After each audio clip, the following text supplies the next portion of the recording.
My name is Isabella Chen, and I learned that in the fashion industry, the most dangerous predators don't hunt on runways, they strike in boardrooms. For 5 years, I'd worked as a lead designer at Chen Luxe, the luxury fashion house my father built from scratch. But everything changed when he married Victoria Ross, former model turned fashion executive, who had her own ideas about our brand's future. I still remember my first design showcase at Chen Luxe, presenting a collection that blended traditional Chinese embroidery techniques with modern silhouettes. My father had beamed with pride, seeing his mother's artisanal heritage transformed into contemporary luxury fashion. Back then, I believed talent and innovation would always win out. I couldn't have been more wrong. Everything started to shift 2 years ago when my father's health began declining. Victoria, his wife of barely a year, quickly positioned herself as the company's savior. She brought in Marco Bellucci, a flashy Italian designer known for his ostentatious styles, to modernize our brand. "The market is changing, Isabella," she said during one of our early meetings. "We need to appeal to new luxury consumers. Your traditional influences are too niche." What Victoria didn't know, what none of them knew, was that I'd been secretly developing a revolutionary textile technique.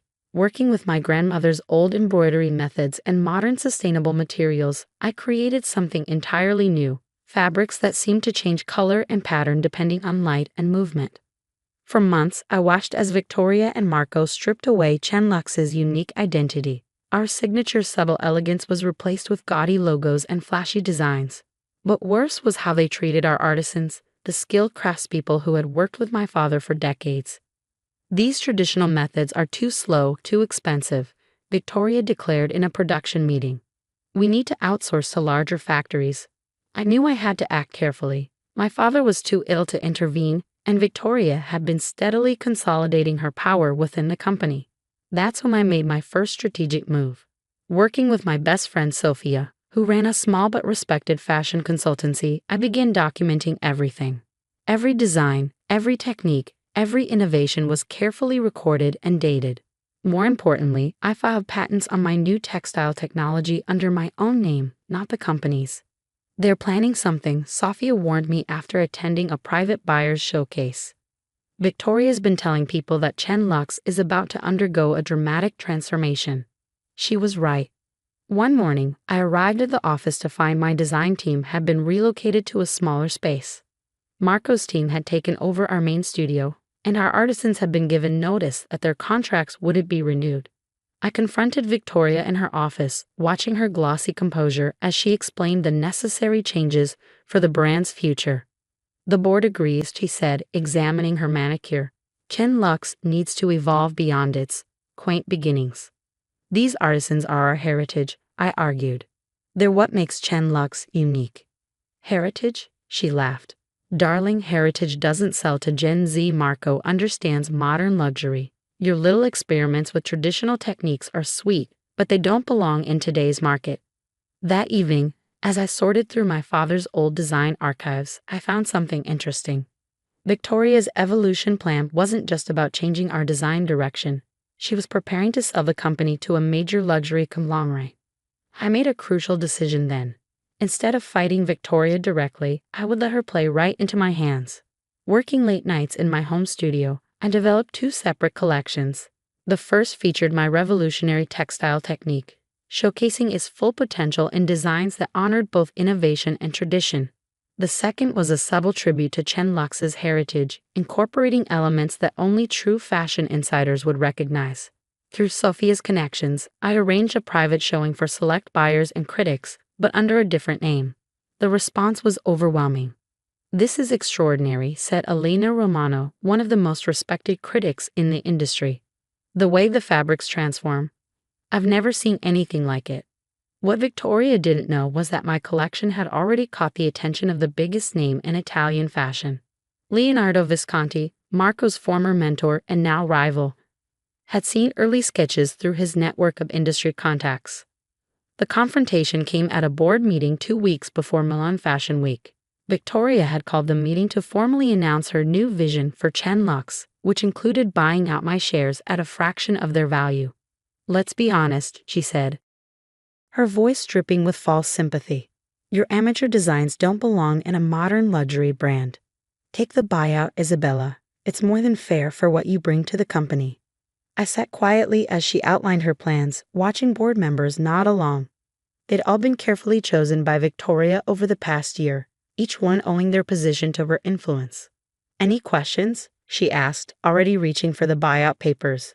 Just one, I replied, signing the documents without hesitation. Have you seen the lineup for Milan Fashion Week? Her smile faltered slightly. Of course. Marco's debut collection for Chen Lux will be the highlight of the week. I handed back the signed papers and stood to leave. As I reached the door, I turned back with a small smile.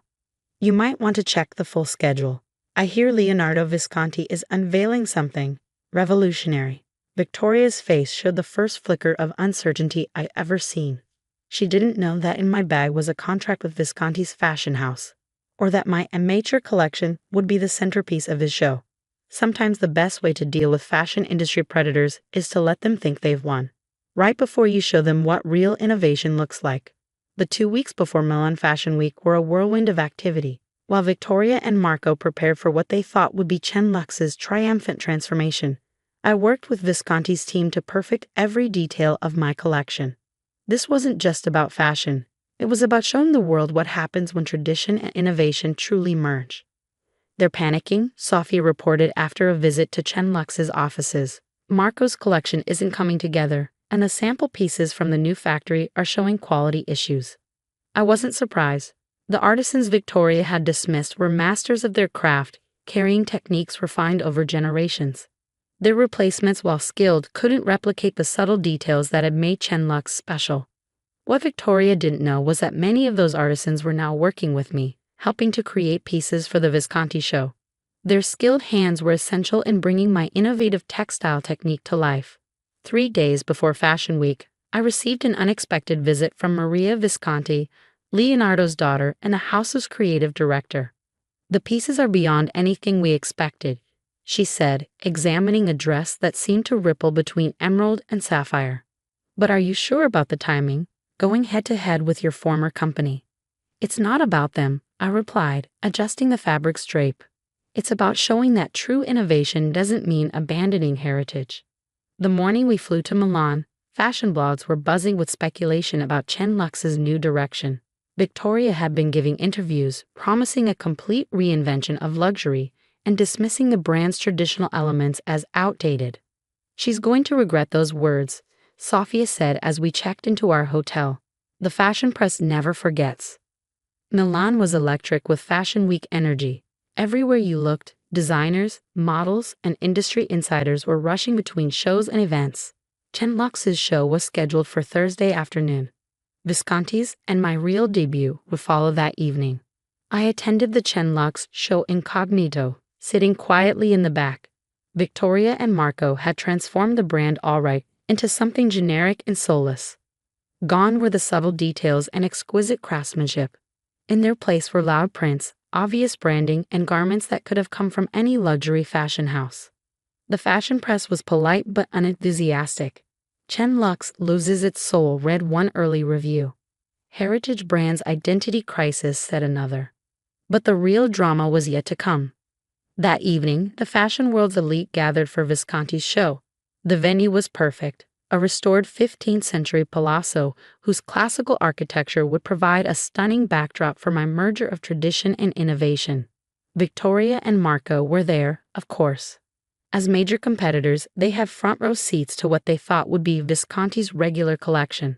The lights dimmed and Leonardo Visconti stepped onto the runway. Tonight, he announced, we present not just a collection, but a revolution in fashion, a testament to what happens when true innovation honors tradition. The first model emerged, wearing a seemingly simple white gown. Then she stepped into a shaft of light, and the audience gasped. The fabric came alive, shifting and shimmering with colors that seemed to flow like liquid silk. Each piece that followed showcased different aspects of my textile innovation. Traditional Chinese patterns emerged and transformed in modern silhouettes. Structured jackets changed color with the wearer's movement. Evening wear rippled with light and shadow. But it wasn't just the innovative fabric that caught attention. Every piece showed the immaculate craftsmanship of the artisans Victoria had dismissed. their traditional skills elevating the innovation to true luxury. I watched Victoria's face as she slowly realized what she was seeing. When the show's notes were distributed, revealing me as the collection's designer and the inventor of the revolutionary textile technique, she turned pale. The final piece brought the house down. A wedding gown that transformed from traditional Chinese red to Western white as the model moved, symbolizing the perfect marriage of cultural heritage and modern innovation. The applause was deafening. Fashion critics were on their feet. Buyers were already reaching for their phones. But the real victory came in the form of the reviews that started appearing within hours. Fashion Revolution. Heritage meets innovation in groundbreaking collection, read Vogue's headline. Chen Lux designer redefines luxury fashion, declared ABUDD. But my favorite came from Elena Romano. While some abandon heritage for trends, true innovation proves tradition is the future of luxury. The aftermath was swift and dramatic. Chen Lux's stock plunged as investors realized they'd lost both the innovative technology and the traditional craftsmanship that had made the brand special. Victoria's plans to sell the company fell apart as the potential buyers witnessed the brand's creative collapse. More importantly, my patents on the textile technology became the most sought-after innovation in luxury fashion. Major houses were calling, not to buy the technology, but to collaborate in ways that would honor both innovation and tradition. A month after Fashion Week, I received a visit from my father. His health had improved enough for him to understand what had happened to his company. "You didn't just protect our heritage," he said, examining one of my designs. "You proved that it could evolve without being destroyed." That's when I revealed the second phase of my plan. With Visconti's backing, I was launching my own label, one that would showcase not just my innovations, but the work of artisans and craftspeople whose traditional skills were at risk of being lost to mass production. We called it Heritage Forward, and it quickly became the most talked about new luxury brand in fashion. Each collection featured collaborations with traditional craftspeople from different cultures, using my textile technology to showcase their skills in contemporary ways. Victoria and Marco didn't last long at Chen Lux. The board, facing pressure from shareholders and fashion press, forced them out. The company underwent a complete restructuring, trying to rebuild its reputation. But the real victory wasn't in their downfall. It was in the change we sparked across the fashion industry. Major brands began reconsidering their approach to traditional craftsmanship. Fashion schools added courses in heritage preservation and innovative integration of traditional techniques. Last week, a young designer came to me with an idea for combining traditional Indonesian batik with modern smart fabrics. As she nervously showed me her sketches, I found myself sharing my grandmother's favorite saying: "Innovation without heritage is like a tree without roots." The fashion world had changed. Magazines now featured regular sections on the artisans behind luxury brands. Runway shows included detailed information about the heritage and techniques in each collection. Sophia helped me establish the Heritage in Fashion Foundation, dedicated to preserving traditional textile and fashion craftsmanship while fostering innovation. Our first project involved documenting and protecting endangered fashion crafting techniques from around the world. "You know," a fashion historian told me during a foundation event, "you didn't just save some traditional techniques. You changed how the fashion world thinks about heritage and innovation." She was right. The ripple effects went far beyond one Fashion Week triumph.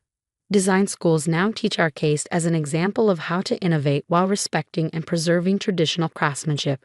Victoria, I heard, started a small fashion consultancy, though her influence in the industry was permanently diminished. She even reached out once, asking if I would speak to her clients about successful brand evolution. "I learned an expensive lesson," she admitted. "Sometimes the most valuable heritage isn't what you can see on the surface, but the knowledge and skill passed down through generations." The Heritage Forward brand continues to grow, carrying forward my family's legacy in ways that would have amazed my grandmother.